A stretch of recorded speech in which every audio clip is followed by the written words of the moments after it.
Welcome everybody to episode 4 of Average Gamer, the podcast for gamers by gamers. I'm your host Sully, and today I'm joined by show regulars Grant and Joe. And today we're going to be covering a variety of subjects. The first one is poor end-of-year AAA title sales, the downfall of physical media, and how often do we finish our games. And today Grant's going to kick us off with our first subject, poor end-of-year AAA title sales. Yeah, okay, so this subject came from an article I was reading on the Eurogamer website, which was basically asking the question as to why the big console releases of sort of late October, early November, why these sales were down compared to previous years. And this is specifically talking about the physical copies in terms of sales, because at the moment we don't, in the UK anyway, properly track digital sales anymore, at least for the major consoles. So I guess the article was raising a lot of points with regards to why the author thought that the sales were down. The things he mentioned were this idea of sequelitis, where people are tired of basically playing the same game just rehashed slightly. And another reason that was put forward was this idea that games are more of a service nowadays, where they have content added to them and people tend to keep playing them because they don't see a reason to switch. So I'm just wondering if there's any other points you guys wanted to make with regards to why you thought sales were down with regards to previous years. Well, like I mentioned to you previously earlier when you said you wanted to bring this topic to the cast, and that was, there's one point that I think they missed in that article, and it was the fact that all three of these games, bar Watch Dogs, are first-person shooters. Yeah. So how many people or gamers are out there that are going to buy 3 first-person shooters all within a 3-week period? Yeah, I'm certainly not going to do it. Like, I don't think you guys would do it. It's ridiculous. No, I mean, you just haven't got the time. No, exactly. We haven't got the time. People tend to pick. I think Battlefield was such a big release. I mean, I don't know whether Battlefield was mentioned as part of this, but I think a lot of people, like you say, chose the one game and have tended to stick to it. I think Call of Duty sales are down for. I think they've been disastrous. An obvious reason. Yeah, I mean, this whole very cynical way that they tried to package the Modern Warfare remastered, but only if you bought the Legacy Edition, I think that was a pretty bad move on Activision's part. That didn't help their sales. It makes it tough as well, because if they'd sold it separately, it would have also probably subtracted again from Infinite Warfare's sales. I mean, I would have only picked up Remaster. I wouldn't have worried about Infinite Warfare. Yeah, me too. But at the same time, I'm not going to buy Infinite Warfare for Modern Warfare Remastered. Like, I'm not going to spend the bulk of my money on a game that I'm not going to play. And just curiously enough, when you mentioned the poor sales of all three of these titles, but more specifically Infinite Warfare specifically, you mentioned Steam. Now, this data doesn't cover Steam sales at all, but even when you look at Steam sales for Call of Duty, it's a disaster. I think I remember back to at the peak of the series, which is, I think it was either Black Ops 2 maybe or 3. Yeah. Active user base and people playing that game at any given time 2 weeks after release was about 50,000 people. Now when you look at Infinite Warfare, it's between 5 and 10,000 people. So that speaks for itself. It's wow. Insane. That's quite a difference, isn't it? When you look at the drop off at the peak of the series between, I think it was Black Ops 3, don't quote me on this, I could be wrong, but it was around then. Each title after the peak has dropped off by roughly 15 to 20% in sales. Right. Yeah, so most games will sell most of their copies within the first week. I guess that's true. Yeah, first 1 to 2 weeks. And I think that's what we're seeing with Call of Duty. With its poor sales, it's not the fact that, yes, it is another first-person shooter, and it has released alongside another quality shooter being Battlefield and Titanfall 2. But I think Call of Duty specifically is just dying. People are fed up of it. You can bored of it. Yeah, you can reskin it 100 times or 100 different ways, but the formula's getting old, and you can only change it up so much before it's not Call of Duty anymore. Well, this is what they've done, isn't it? They've put it into space now, and it's like, well, where are they going to go after this then? To the bottom of the ocean? I mean, there's nowhere else to go, is there? Well, there's talk of them going back to World War. Yeah. Well, that might do them a favour because, we've got loads of science fiction shooters. Why do we need them to go into space? The whole point was it was set in reality, wasn't it? Yeah. That was part of its selling point for me, at least, when I used to play it. I played the very first one. Yeah. Sorry, go on. I played the very first Call of Duty. It was an amazing game for the time. It was so innovative. The fact that they had the realism was the biggest selling point of that game, and the fact that no other game that I played, because I played the PC version at the time, no other game managed to create that sense of, we've got these explosions going off, you've got tanks shooting at you, putting you in that kind of, like, you feel you're part of that, like you're a real soldier, part of that battle. Very, very intense. No other game had done that at the time. And it was very unique, and it was brilliant, the first Call of Duty. It was like playing Saving Private Ryan or something. Oh, yeah. Absolutely, Absolutely. It was an amazing game. What's funny is that you mentioned how it was cinematic and it was immersive and it was such a wow factor experience back then. And you look at it now, and that's one of the areas that Call of Duty gets slammed for. Like, it's set pieces and it's scripted events and it's cinematic scripted events. It's funny how it's kind of flipped up around the other way now. Because it's not really changed, has it? It still requires... No. It's still like, right, you have to move to this point to trigger the next event. And it's all like... Someone described it as like shooting ducks, in the fairground, because a lot of it is still, enemies pop up ahead of you and you have to just shoot them, and then once you've shot enough you move forward a little bit and it triggers something else. It's all very old game mechanics. It's old, and I think that's the problem with it. I think we've moved on a bit. I mean, we've got a little bit off subject, but like I said, I think the poor sales for Call of Duty especially, it's just franchise fatigue. They don't necessarily need to reinvent the wheel, but they need to maybe look at where the direction the next game's going to go, and they need to think about giving the franchise a rest.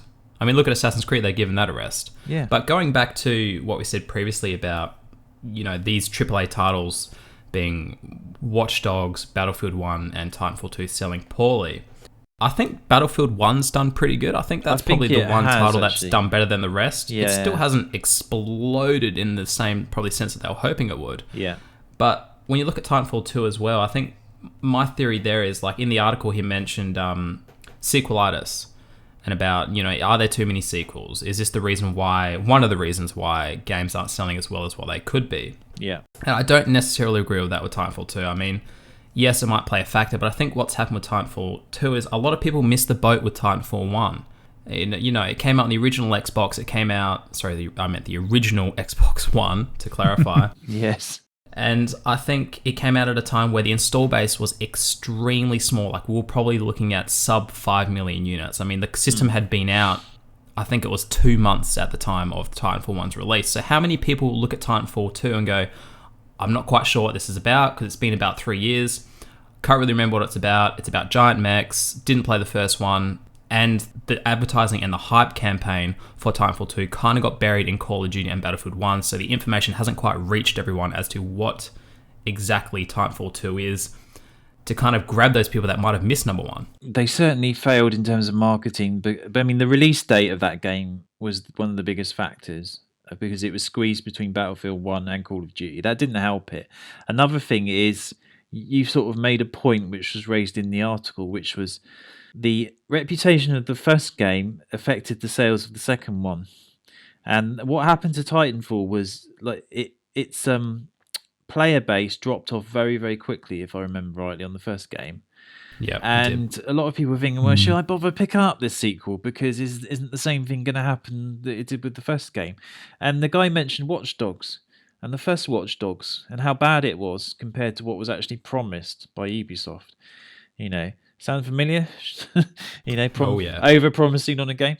But it's a shame, because Watch Dogs 2 is a great game and I've been enjoying it a lot, but I think it hasn't helped.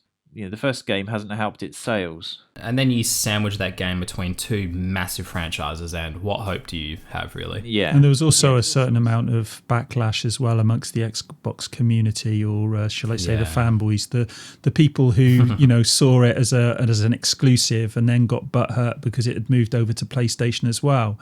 Well, they're just trying to make sales, Well, yeah. I mean, if it comes out on the Xbox and it comes out on the PlayStation as well, and you've got an Xbox. What's the problem? You know, you still play it on your Xbox. Why? Well, I just, yeah, you know, I don't get that.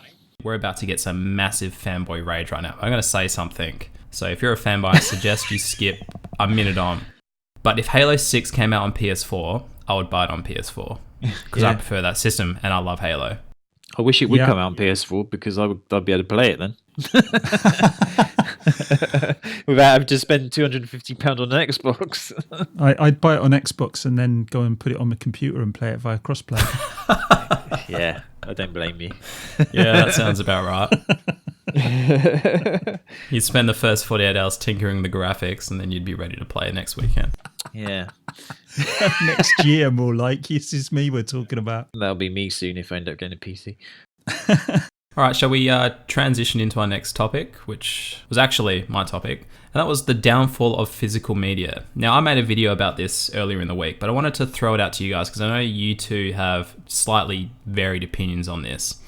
And that is, with the PS4 Pro foregoing a 4K Blu-ray drive and the Xbox One S having a 4K Blu-ray drive, and both of these systems supporting 4K in varied ways, are we now looking at a future where, as far as 4K movie and content, like as far as TV shows and movies goes, are we looking at a future where physical distribution is now being phased out? Is this the turning point with the PS4 Pro? Will the Scorpio have a 4K Blu-ray drive, and will the PS5 have a 4K Blu-ray drive? Or is this the turning point now, do you think? Are we kind of blurring the lines now and we're transitioning? And how important is this? How important is a 4K Blu-ray drive? Because like I covered in my video earlier, in the grand scheme of things, you know, with most gamers buy systems for games, but on the side, you like to have the media device as well. Now, for me, PS4 Pro is the right system for me to upgrade to. I prefer that platform. That's the platform I want to stay with, but it hasn't got the 4K Blu-ray drive, so I can't upgrade to it. What do you guys think about that? I think, on the whole, I think the gamer demographic is not really the demographic that is looking at buying UHD discs on the whole. I think because it tends to be a younger market, generally, I mean, it is getting older, but it tends to be a younger market. I know I'm in the minority on this, but surely there's a little niche there that it's going to affect. Yeah, absolutely. Me. Yeah. You and I are the only two people. Grant thinks we're weirdos. I already know he thinks we're weirdos. I don't. I mean, yeah, okay, I do. if you look at it in terms of just pure capability and what can be delivered digitally and what can be delivered via a UHD disc currently, then if you put a film that's on Netflix in 4K against the same film on a 4K UHD disc, it's going to look better on the UHD disc. It would wreck it, yeah. Yeah, and equally, not such a big gap, but there will be a gap between the Xbox One S and a dedicated player, because the dedicated player is designed from the ground up to play those UHD discs. It's not just an add-on. Yeah, exactly. Yeah. You know, if it doesn't do that well, it doesn't sell. Simple as. Exactly. The thing is, though, just to sort of make a point there, isn't with streaming, the quality is also affected by your internet ability, your capability, isn't it? Because you can get artifacting. If it's not buffering correctly, then it's going to affect the picture quality, isn't it? Well, you look at the start of a Netflix movie or a TV show where it does play back, but it's in that initial buffer zone. It gets ahead. You know, it's quite pixelated and artifacty, and then it catches up and it buffers, and I admit, like 1080p Netflix looks pretty bloody good when it's late at night and you're tired and you can't really see much anyway. Yeah, I mean, I get the point you're making, but it's sort of, I guess, is it a fair comparison? Because I think if you're a videophile like Joe and myself, which I nitpick over quality all the time, and people think I'm a wacko and they think I'm nuts, but there's people like that out there, and it's not only the internet quality. Like, I could have 100 megabit connection and I could stream Netflix in the best quality possible that Netflix can deliver me, but because the content, no matter what my connection, is still compressed, it's still not going to be as good as uncompressed 4K Blu-ray. No, I get that. Exactly. Exactly. If you want to see what 4K UHD Blu-ray can do, sorry, marketing speak, the UHD is almost redundant as far as I'm concerned. But anyway, you know, that's what they want you to say. If you go and watch The Revenant on a UHD Blu-ray on a decent machine with a decent screen, it will blow your mind. It's phenomenal. I'd love to actually. I like that film. Full stop. So it looks. I mean, we were watching it the other night, and I said to my partner, how can a film be so gruesome and so beautiful at the same time? And it is stunning to look at. It really it's the sort of centerpiece. If you want to show people what this format can do, stick that film on because it's just amazing. Just personally, I didn't enjoy that movie, but I completely agree with what you're saying. It's like a moving wallpaper. It's incredible. Yeah. Even if you don't enjoy the movie, it's just you can appreciate it. The visuals are amazing. Yeah.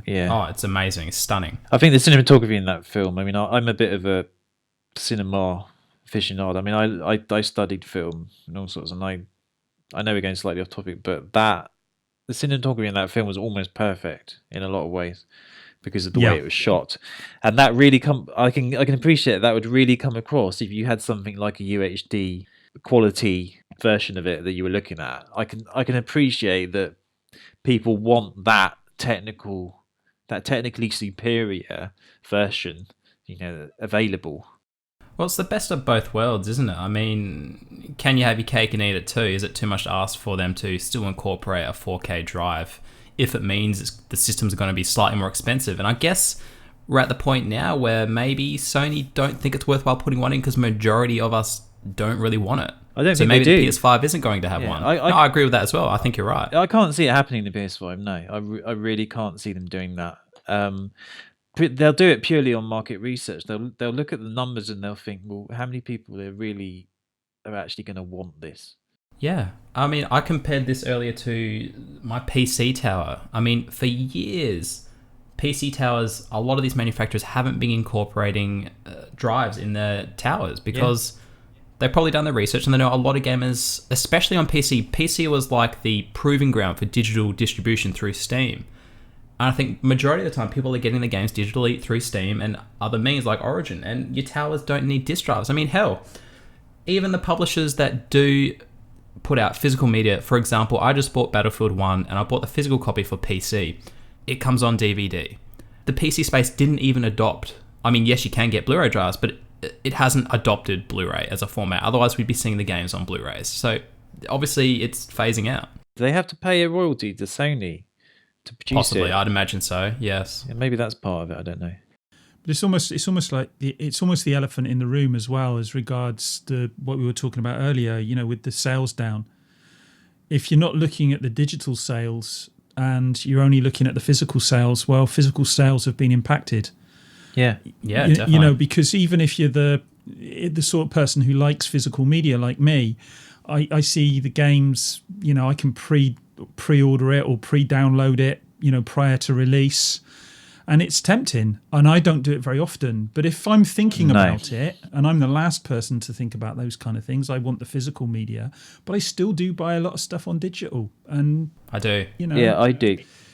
It's going to impact the physical. And by the time we get to the next generation, if we do have another generation, I don't think physical media is going to be there at all. Isn't it? Yeah, carry on, Sully. Sorry, I was going to go back to, like you said, about you sometimes buying games digitally. Now, the only space that I purchase games digitally is on my PC through Steam. And I do that because sometimes you don't even know what you want until Steam has advertised it to you. So Steam is like this tool to actually delivering you games that you didn't even know you wanted. You couldn't just uncover these gems or titles by going out to, for me, it's either JB Hi-Fi or GameStop. It's such a clever mix between them hooking you and then selling you the content that you didn't even know you wanted. Yeah. The other thing I was going to say was, I don't know what the stats are, but I think in the UK it's something like 60% of people still buy the physical copy of the game, and it's like 40% digital. But I can see that in the next year or two, it's going to go the other way. So digital is going to overtake. The reason why I don't primarily buy digital, I'm like you guys in the fact that I will sometimes buy digital, and quite often if there's a sale on, I'll pick up something digitally because it's less of a risk buying something on sale. The issue in the UK is they're charging too much still on the PlayStation Network for digital copies, and it's way more than the physical copy. Literally 10 to 15 pounds more. If you look, you've got games at £54.99, and I think I'm not going to pay that when I can get it off Simply Games for £36. It's unreal. It's ridiculous. It's unreal considering you're also buying a disc which had to go through a manufacturing process, yet it's cheaper. Makes It's no insane. sense. Like I told you guys a couple of months ago when I bought Gears of War 4, I broke my rule and I bought it digitally because I wanted to play on my PC. And the only way you can play on your PC is if you own the digital copy. But I could have got it Australian $79 at my game store, whereas here on my PC in the Microsoft store was $100. Wow. There's a big difference. Yeah. I actually think that if you had digital parity, the prices there was parity between the digital and the physical, I think digital would really take off because people look at it. Kill it, yeah. Yeah, because people look at it and they think, well, I'd like to get it digitally, but bloody hell, it's 15, 20 quid cheaper. I mean, do you think... Yeah. So I was going to say, do you think, like we're seeing now, this is probably the tipping point now. It's the beginning of the tipping point where the tide turns for physical media. Now, I think it's different between Blu-rays. I think it's different between TV shows, movies, and games. I think more physical copies of games get sold than what they do movies and TV shows. But that 60%, do you think those 60% of people know that they are paying a higher price? And if they do, does that just go to show how more convenient digital distribution is? Well, it's actually I think it's 60% are buying the physical copy still. I'm not sure. Yeah. It might be more level now, actually. That was the last time I looked at it.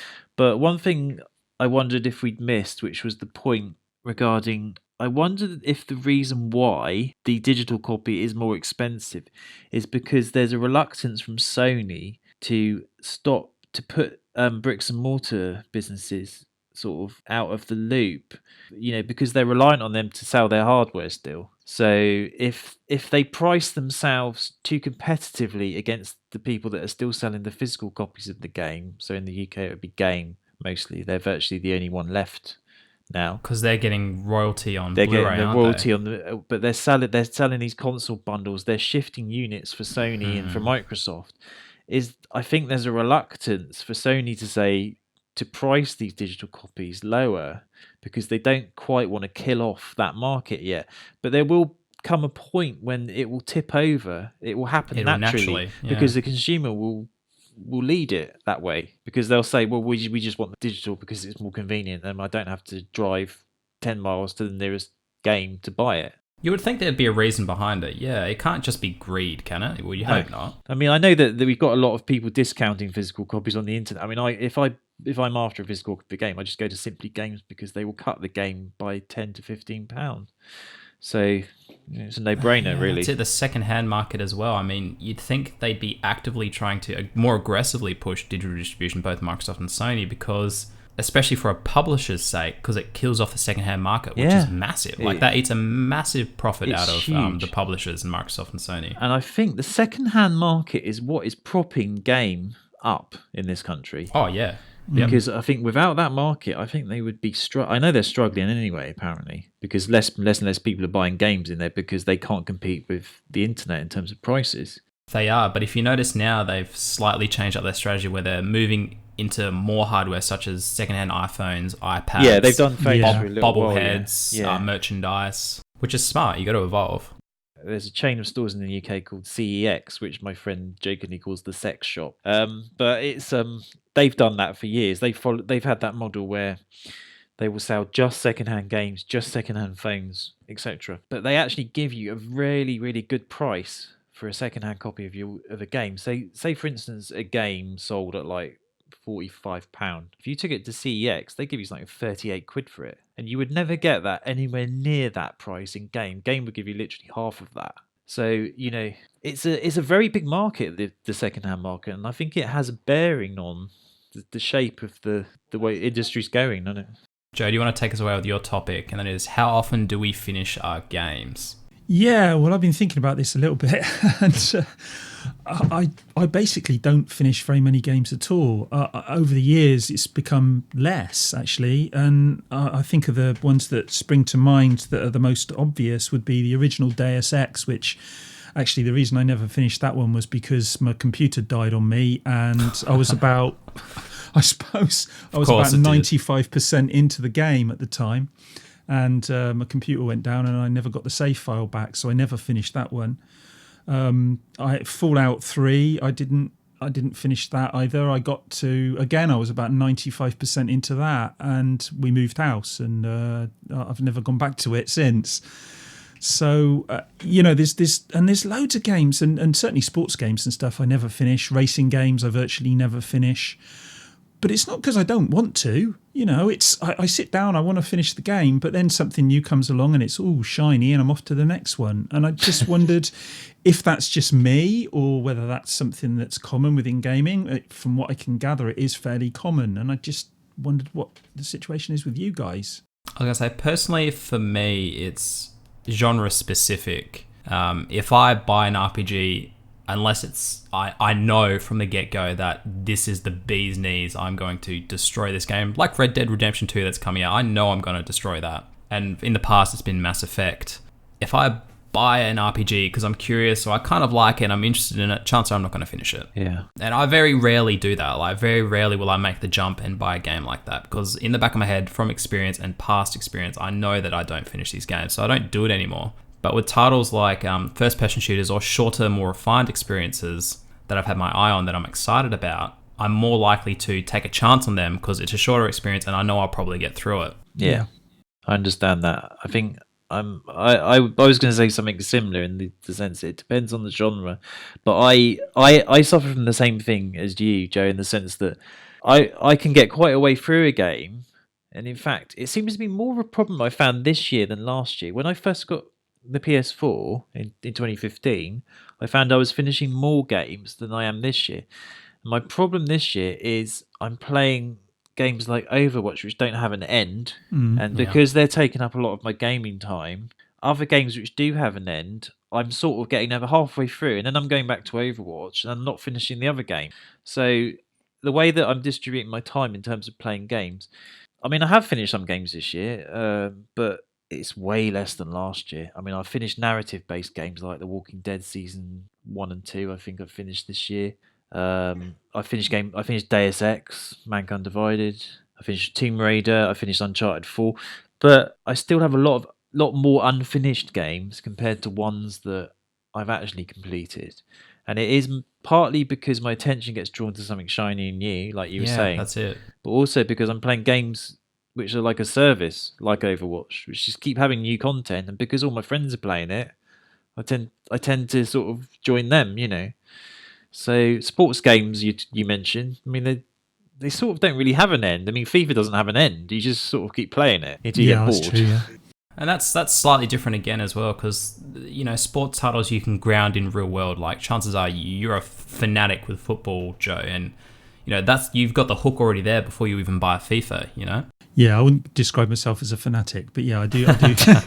not when it comes to football, anyway. But I do follow football, and you do get invested in it in that way. Yeah, you certainly do.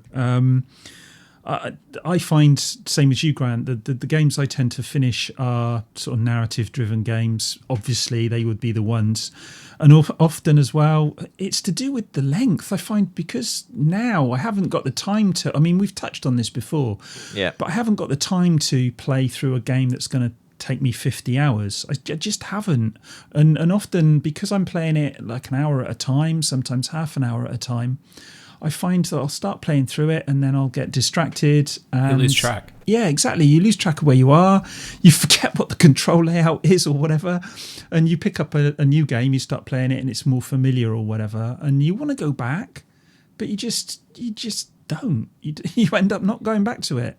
Yeah, it's like I said before, it's genre specific, but I think it's, when you look at games like RPGs and open world games, it could be good, but unless it's mind-bogglingly amazing, you know that you probably have another 150 hours to go, and you defeat yourself in your head before you even begin, almost, or like you're at the start of the game, you defeat yourself. Yeah, you do, because you see, I think we have touched on it, and I think you make a good point, Joe, which is that when you play games, you have a momentum that you build up when you play that game for long enough. And I had this when I was playing Bloodborne. Bloodborne demands a lot of attention because it's a very challenging game, and I found that the more I played it, I got better at the game. It took me a long time because it's hard, and then I put it down. And as soon as you put a game like that down, if you try and go back to it, you just get your ass kicked. Yeah, so rusty. it's you can only really go back to certain games, because if you leave them for too long, I think you lose that kind of connection. And a lot of people I've spoken to have said they've actually started games all over because they don't know where they were, they can't remember any of the controls, and they couldn't remember the story. So I've done that. it's like the other point that Sully made is games are just too long. They're too long, and yet people don't. We touched on it before. People don't have as much time, so why are games longer? It doesn't make any sense. One more thing I want to throw into the bucket is I think it's also, like I touched on earlier, it's mindset as well. Now, a good example for me was whether it's just a certain time of the day or it's a certain time of any given month, what's going on with your life, how mentally fatigued you are, all the circumstances I think add up to how it's going to affect how you can invest into an expansive, long game. Now, a perfect example for me would be Mass Effect 2. It's my favourite Mass Effect title. It's one of my favourite RPGs of all time. Yet the first time I went to play Mass Effect 2, I got halfway through and I lost interest and I didn't care about it and I stopped playing for about a year. Yet I always wanted to revisit it, but I remembered it just didn't grab me. It didn't grab me. I wasn't enjoying it that much, but I gave it another shot and I went back to it.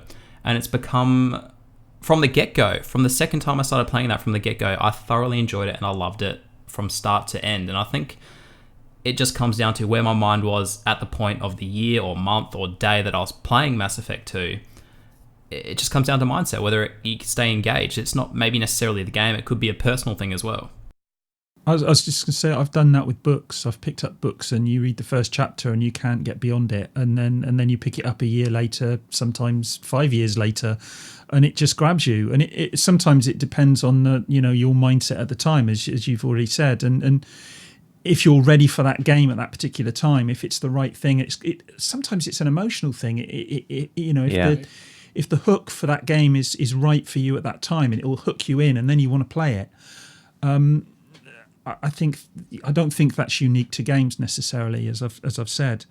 The other thing I found though is that I increasingly don't start games because I'm looking at them and I'm thinking, okay, I really want to play this game, but it's like however many hours it's going to take me, so I'll wait and I'll go back to it when I've got time to play it. And increasingly, I don't have time to play it. Yeah, it's mindset is a big part of it. I think both of you have touched on the importance of that. Is the connection you have to that game can affect the way you enjoy it, the way you approach it, and everything. So it's not often considered, but the reason why we don't enjoy certain games at certain points is because we're just not in the right particular mindset or frame of mind that's going to help us enjoy the game in the first place. It's a big part of it, I think. I mean, I still need to finish Doom, and I got like 3/4 of the way through and I just stopped because there was this bit I couldn't get past and I just thought, fuck it. I mean, that's another reason I don't finish games, because they put these ridiculous blocks in terms of difficulty in front of you and you think, well, I can't get past it. What am I supposed to do? In my opinion, it used to be a lot worse than what it is now, especially, or maybe I've just got better at playing games, but I think it was. Level design's a lot better, but I was actually the same with Doom as well. And in fact, this is a weird trend. I haven't realized this actually. Like I said with Mass Effect 2, it ended up being one of my favorite RPGs. With Doom and both Rainbow Siege, they are the two best shooters, and they're probably in my top 5 games this year. Both those games I put down and I didn't enjoy the first time around, but I came back to them, I gave them another go, and they've ended up being some of my favorite games. Oh yeah, mechanically, with Doom is incredible. Yeah, I mean, it is. Yeah, without a shadow of a doubt. It's the reason why it's not in my top 5 is because it just gets ridiculous towards the end of the game in terms of what they expect you to do in terms of clearing out a room full of enemies. Your eyes will bleed. I cannot react that quickly. I'm 44 years old. Close your eyes, Grant, spin around and just fire some rockets, and generally that's good enough. That's how I play Overwatch. I just shoot, spray and pray. Yeah. Just going back to it quickly, like I said, like this trend with me, some of these games that I originally couldn't get into and I didn't care about, I've come back to and I ended up loving them, my favorite games this year.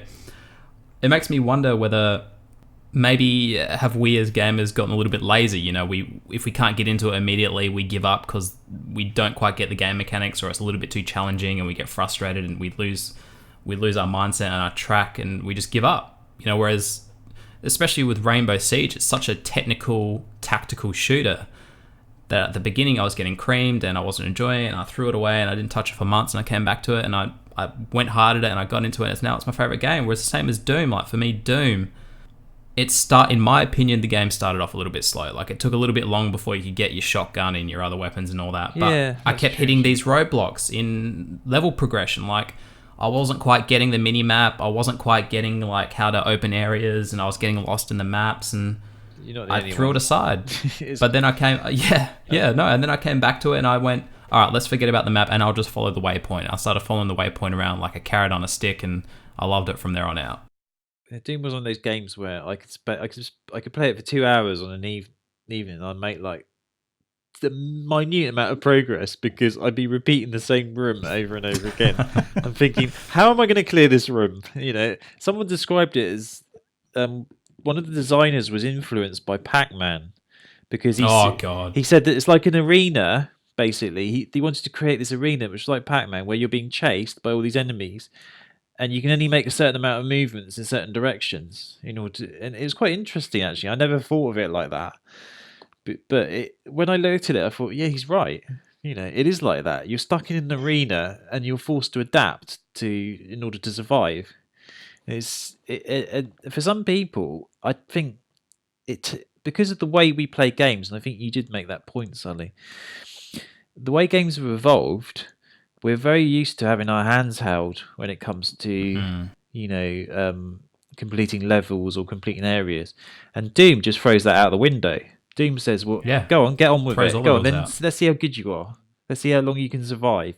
And it's very old school in that way. It's very old school. It asks you to step into the room, and it asks you to be the badass. And if you're not the badass, it's going to kill you. You have to be very aggressive, and it tells you to play that way. Basically, it teaches you very early in the game that this is how you're supposed to play the game. Yeah, that's it. The only way you can get health is by being aggressive. Like when you're up against the wall, instead of retreating, it asks you to get closer and kill them with your hands. Like not many games will do that. I mean, it's so funny in the beginning where he gets off the table and he pulls the monitor off. It's basically just, rip and tear until it's done or something. It's like the plot. That's the plot. That's it. Yep. Just made me laugh. And that is why it's a Doom game. It really is a Doom game. It feels like the earlier Doom games in that respect. It's obviously brought it up to date, but it's got that same feel of Doom. Yeah, it's not tongue in cheek, is it? It's something. It's something else. Like it's satire. Yeah, a little bit. Yeah, not like to the level of where Duke Nukem failed. It's got tongue in cheek, but it's also got just enough narrative to keep you going. But it has digs at game design, current totally day and age game design, and very clever actually in that regard. It says get fucked in a clever way. I mean, the Doom guy's just like, I'm not interested in anything you're telling me. And he's like, fuck off, I'm just going to kill demons. One of my favorite bit of the games is like, you don't blow up the Argent energy cells or whatever, and he's like bam bam, and he's just wrecking these towers. He just doesn't care. It's like whatever. No. Disregards everything that's thrown at him plot wise or story wise. Doesn't care. Just carries on. I think there's a documentary coming up done by Danny O'Dwyer from No Clip, and it's about Doom. He's already done one about Rocket League, which was very good. He does these Patreon funded gaming documentaries, and they're really well done actually. And I didn't know about this actually. Yeah, I'll send you a link on Discord. But he used to work for GameSpot, and he just ventured off on his own to start this company doing gaming documentaries, and it's all funded for Patreon. He's got something like $30,000 a month donated in like the first month. So he's literally flying all around the world, spending the money, making no advertising at all. He won't accept any advertising on the channel. It's all funded by gamers, because he said there was a niche in the market where people weren't making proper game content that gamers wanted. You know, it's because there's no real gaming shows on TV anymore. He wanted the equivalent for the internet. So he goes around making these sort of documentaries on how these games are made, and he basically talks to the developers. And the developers, he said, are a lot more candid about the game because they feel they can open up and tell the truth, rather than feeling they've got to give like marketing speak about the game. Yeah, no, it's interesting. Yeah, so God, I wish Netflix had a show like that. That would be fantastic. Yeah, it would actually. Just for ease of use. I mean, I don't want to see Netflix get it and change it and twist it. There's a few things on Netflix, isn't there? There's like Bedrooms to Billions, and there's a few gaming movies. But there's a dedicated TV series would be great, actually. Oh, it'd be amazing if they picked him up and somehow kept it true to what it began as. I think there's the only gaming program we had in the UK was Canned, wasn't it, recently? And that was a kind of review. It was on some. Yeah, it was. Didn't know we had one. It's the guy who does the Dark Room or whatever it's called. He does these gaming shows, and I forgot his name. And he's blonde-haired guy, they were doing this channel, and it was on some obscure channel you've never heard of, And a mate of mine put me onto it, and it was, it's all right, and it was quite popular amongst the people who found it. But then, for no apparent reason, it just got canned, and so that was the only actual gaming program we had on, review program that looked at games and sort of treated them semi-seriously. And now it's gone. So there was one on BBC Scotland ratings called Video Guide, and it was from these guys who did Consulvania. And Consulvania was these two guys from Scotland did a video review show before even YouTube was around, and they distributed it through that forum that I was telling you about. All right, yeah. And eventually the BBC noticed them and gave them a series on BBC Scotland. So they made these like 20-minute gaming shows with reviews and stuff, quite irreverent. They take the piss out of a lot of people, like Peter Molyneux and people like that. And and God, he deserves it. But like you say, there's never been any mainstream content since bloody Games Master finished, and that was in the 90s, like Channel 4. In the UK anyway. A lot of countries didn't have any at all, not even America. They didn't have a dedicated game show. No, it's weird, but I mean, obviously now you've got things like Twitch and stuff. It's almost redundant, I suppose. Yeah, does that content belong on TV? That's the question, I think now. I'm just wondering, is the popularity of Twitch, is that contributed to the fact that people don't finish games anymore? Because more people are watching people play games than actually playing them themselves. Well, I know a guy who may not buy a game because he's intending it to watch it on Twitch. Yeah. I think it's a phenomenon. He just has streamers that he loves to follow, and he prefers to watch them play than him play it himself, which is fair enough. Whatever floats your boat. Well, yeah, I don't quite get it myself, but Yeah. Yeah, no. I mean, if you think like Minecraft and how that became popular because of all the YouTubers that were playing it, and you get all these kids watching people play Minecraft more than they're actually playing it themselves.